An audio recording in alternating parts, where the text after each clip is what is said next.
اچھا کریں آپ کے سامنے. اللہ خیر کرے. آپ ایک جملہ بولتے ہیں کہ میں مناظرہ نہیں کرنا چاہتا، لیکن اگر کوئی میرے ساتھ مناظرہ کرنا چاہتا ہے نا تو پھر اپنے بڑے سے لکھوا کے لائے، اپنے بڑے سے لکھوا کے لائے. اور یہ نہیں ہو سکتا کہ نیوزی لینڈ کی ٹیم گڑی شو کی ٹیم کے ساتھ. تو آج الحمدللہ میں ایک ایسی ہستی آپ کے سامنے لانچ کرنے جا رہا ہوں، اللہ اکبر، جس کا کوئی چندہ بک نہیں ہے، جس کا کوئی مدرسہ نہیں ہے، جو فرقوں کو نہیں مانتا، ٹھیک ہے، جو صرف قرآن اور صحیح حدیث کی بات کرتا ہے. ذرا دو بھائی ایک منٹ، بسم اللہ. ہاں جی کون ہے؟ آپ نے ایزی لے لیا، آپ ذرا ادھر لا کے بٹھائیں اس کو، میں اس کو مناظرہ کرنا ہے. ابھی سر میں بتاتا ہوں. اصل میں ہوتا یہ ہے کہ آپ کے سامنے لانے کا مقصد یہ ہے کہ یہ چیزیں آپ سے سیکھی ہیں. الحمدللہ یہ آپ سے سیکھی ہیں چیزیں. اور یہ میں ایک اور چیلنج کرنا چاہوں گا اسی پوڈ کاسٹ سے کہ آپ کے اسٹوڈنٹ کی حیثیت سے کہ کوئی بھی اپنے کسی اسٹوڈنٹ آج تو ہمارے استاد آپ بن گئے. آپ نے ایسی ایسی باتیں بتائی جو ہمارے علم میں نہیں. مولا علی نے کہا جس نے ایک بات بھی سکھائی وہ میرا استاد بن گئے. تو آپ نے ایک چیز سیکھی اور ہم نے ہزاروں سیکھی. الحمدللہ. اچھا بتائیں. میں آپ کو چلے بتاتا ہوں یہ آن ہو رہا ہے. ایک میں اب جو لانچ کرنے جا رہا ہوں اس کو، اور میں یہ چیلنج کر رہا ہوں ساتھ آپ کو کہ آپ کو اس پر اعتراض بھی نہیں ہوگا اور آپ پورے جذبے کے ساتھ مانیں گے اس بات میں کہ تو نے حسان ہاشمی ٹھیک کیا. اچھا ڈرنا نہیں ہے کسی نے. سر بات یہاں پر یہ ہے کہ حضرت علامہ چیٹ جی پی ٹی صاحب حافظہ اللہ تعالی، اچھا میں ایکچولی سوچا آپ کے پاس آنے سے پہلے کہ انجینئر صاحب کے حوالے سے کچھ سوالات ایسے ہیں میں کس سے پوچھوں.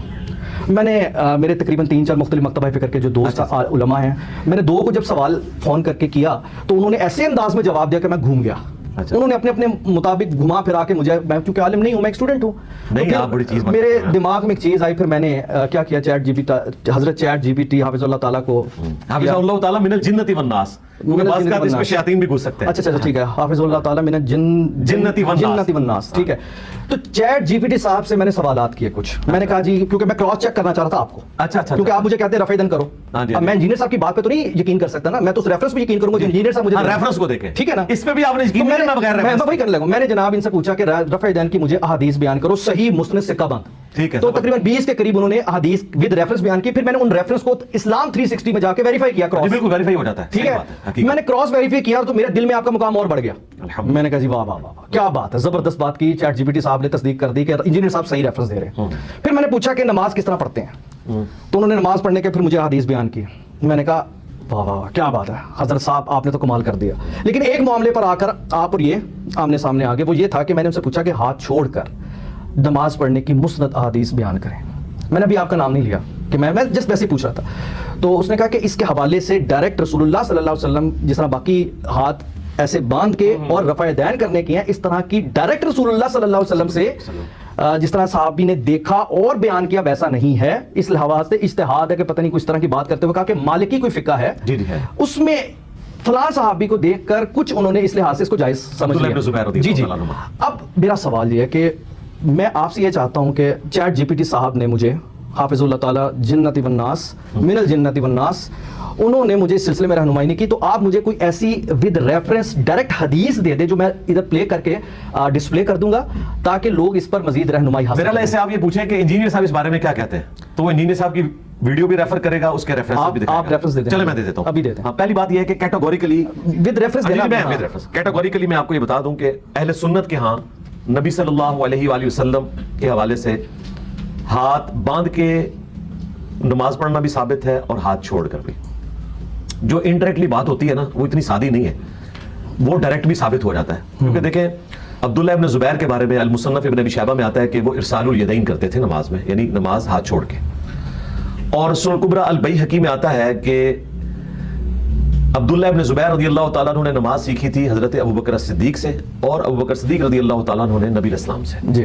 تو A is equal to B and B is equal to C, hence A is equal to C. عبداللہ ابن زبیر نے نماز کا طریقہ حضرت ابوبکر اپنے نانا سے سیکھا، وہ خود بھی صحابی ہیں اور ان کے نانا تو اولو العزم 4 اصحاب میں آتے ہیں، ابوبکر عمر عثمان علی رضی اللہ عنہ اجمعین وعلیہم السلام اجمعین. لہٰذا ان کا طریقہ نبی علیہ السلام کا طریقہ ہے. ابو داؤد میں حدیث ہے، ابن عباس کہتے ہیں کہ اگر نبی علیہ السلام کی نماز کا طریقہ دیکھنا ہے تو ابن زبیر کو نماز پڑھتے ہوئے دیکھو. اس سے بھی بڑھ کر 10 صحابہ کی جو حدیث ہے، جو اہل حدیث کا ترہ امتیاز ہے رفع الیدین پہ، ابو حمید سعدی کی رضی اللہ تعالیٰ عنہ، اور 11ویں میں خود ہو گئے. 10 صحابہ کی موجودگی میں انہوں نے نماز کا طریقہ بتایا اور کہا میں تم سب سے زیادہ نماز کا طریقہ جانتا ہوں. اور یہ مجلس قائم ہوئی نبی علیہ السلام کی وفات کے آلموسٹ 30 سال کے بعد. تو باقی صاحب نے کہا تم تو بالکل اینڈ پہ مسلمان ہوئے تھے اور تم نے صحبت بھی بڑی تھوڑی کی ہے، تم کیسے بتا سکتے ہو کہ نماز کا بیسٹ طریقہ نبی علیہ السلام کا یہ تھا؟ انہوں نے کہا اگر میں غلط بتاؤں تو مجھے ٹوک دینا. اور اگر میں ٹھیک بتاؤں تو میری تصدیق کرنا. اس سے یہ بھی پتا چل گیا کہ نبی اسلام کی آخری نماز. اینڈ پہ ان 10 کے 10 اصحاب نے کہا کہ رسول اللہ صلی اللہ علیہ وآلہ وسلم ایسے ہی نماز پڑھا کرتے تھے. اس میں واضح الفاظ ہیں. ابو داؤد 730 حدیث کا نمبر انٹرنیشنل آپ چیٹ جی پی ٹی سے پوچھ لیجیے. دوبارہ بولیے گا. ابو داؤد سنن نبی داؤد 730 730. ٹھیک ہے. نبی اسلام جب نماز کا ارادہ کرتے تو اپنے دونوں ہاتھوں کو کندھوں تک اٹھاتے اور اللہ اکبر کہتے یہاں تک کہ ہر ہڈی اپنی جگہ پر واپس آ جاتی. ٹھیک. اب نماز شروع کرنے سے پہلے ہر ہڈی کہاں پہ تھی؟ ارسال الیدین. ارادہ کرتے کندھوں تک اٹھاتے اللہ اکبر کہتے یہاں تک کہ ہر ہڈی اپنی جگہ پر واپس آ جاتی. واپس وہیں آئے گی جہاں نماز سے پہلے تھی, تو ارسال الیدین. اچھا پھر مزے کی بات ہے اس لمبی حدیث میں رفع الیدین کا ذکر ہے, 4 رکعتوں کا ذکر ہے, تورک کا ذکر ہے, 2 رکعتوں کے بعد رفع الیدین کا ذکر ہے. اور یہ پوری حدیث نبی اسلام کی ہاتھوں کی پوزیشن پہ چلتی ہے کہ جب رکوع میں جاتے تو دونوں ہاتھوں کو گھٹنوں پہ رکھتے, مضبوطی سے پکڑ لیتے اور کمر سیدھی کر لیتے. اچھا پھر آتا ہے جب سجدے میں جاتے تو کانوں کی سیدھ میں دونوں ہاتھ رکھتے. ہاتھوں کے گرد یہ حدیث گھومتی ہے. ابو داؤد میں بھی ہے, سنن نسائی میں موجود ہے.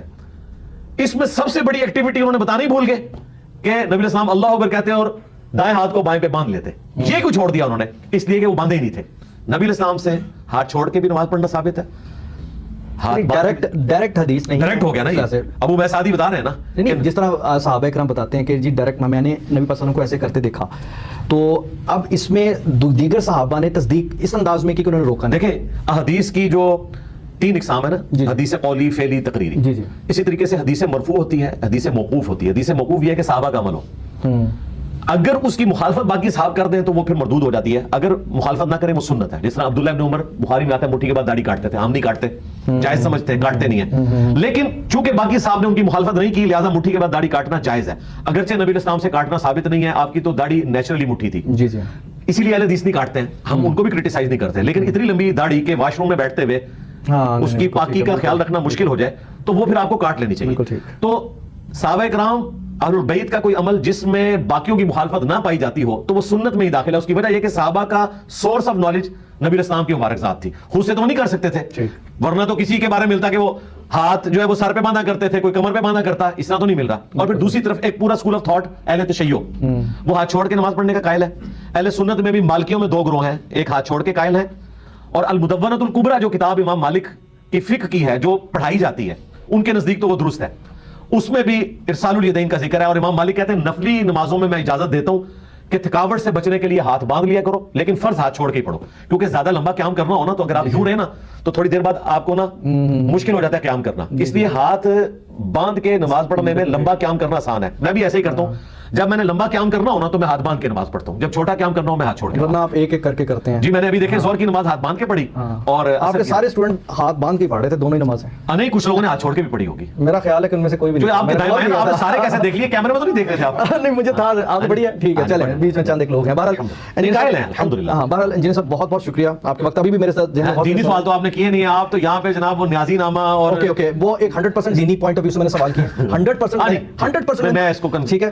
دوسری بات یہ کہ سر میں اس لیے میں یہ بات کر رہا ہوں, دیکھیں سر اچھا نکالنا کیا آپ نے, کچھ نہیں نکالنا, میں صرف اور صرف ایک چیز نکالنا چاہ رہا ہوں کہ اس کے بارے میں میسج بھی لینا سر خدا کے لیے. میں وہی آپ سے اسی طرف آ رہا ہوں کہ میں دیکھیں نا سر, ان 2018 سے آن ورڈ 2025 تک میں خود بہت ایک وقت تھا انہی باتوں کی وجہ سے خان صاحب کو بہت زیادہ میں نے اس چیز پہ, جب وہ پہلی دفعہ وزیر اعظم بنے تھے, آپ پسند کرتے تھے؟ پسند نہیں, ڈیفینیٹلی میں آپ کو پسند کیوں کرتا ہوں, کیونکہ آپ اللہ اور اس کے رسول صلی اللہ علیہ وسلم کی بات کرتے ہیں, ٹھیک ہے, یہ میری وجہ محبت ہے آپ سے.